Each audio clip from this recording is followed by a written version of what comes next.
शहर के सबसे बड़े और विशाल समुद्र के किनारे एक छोटी सी कच्ची झोपड़ी में मछुआरा राइस्टार अपने परिवार के साथ रहता था। बाहर मौसम बहुत खराब था, पर घर के अंदर का मंजर उससे भी ज्यादा डरावना था। उसकी छोटी सी बेटी पायल तेज बुखार में बिस्तर पर तड़प रही थी। पायल की हालत देख उसकी माँ ममता ने रोते हुए गिड़गिड़ाकर कहा, सुनो जी, बाहर देखो कैसा तूफान है। आज मेरी बात मान लो, समंदर पर मत जाओ।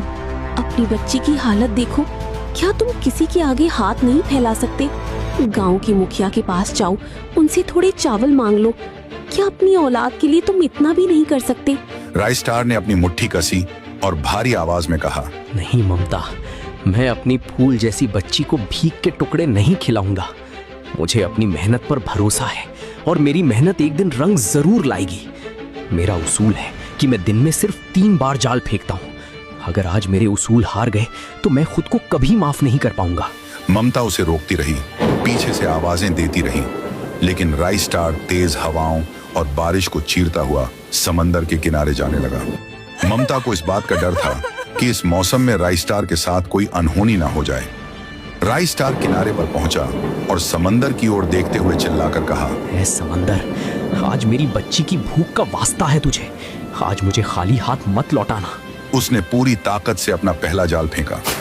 कुछ देर बाद जब जाल खींचा तो वह खाली था। राइस्टार का दिल जोर से धड़का। उसने हिम्मत जुटाई और दूसरी बार जाल फेंका, लेकिन इस बार भी हाथ सिर्फ निराशा लगी। राइस्टार अब अंदर से टूट चुका था।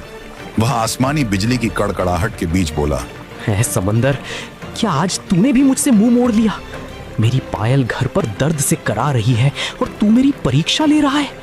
मैं भीख नहीं मांगना चाहता, मेरे उसूलों को मत तोड़। ये मेरी तीसरी और आखिरी कोशिश है। अगर आज तूने मुझे कुछ ना दिया तो मैं इसी लहरों में अपनी जान दे दूंगा, पर खाली हाथ उस झोपड़ी में कदम नहीं रखूंगा।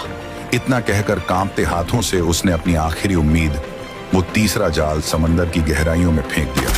और पर जब उसने जाल खींचा तो वह बहुत भारी था। तो उसमें मछलियां नहीं, बल्कि एक बड़ा सा जंग लगा हुआ लोहे का संदूक था। उस संदूक को देखकर राइस्टार की आंखों में आंसू आ गए। वह आसमान की तरफ देखकर चिल्लाया, एक जंग लगा हुआ पुराना संदूक? हे ऊपर वाले, क्या हम गरीबों की किस्मत में सिर्फ पत्थर और लोहा ही लिखा है?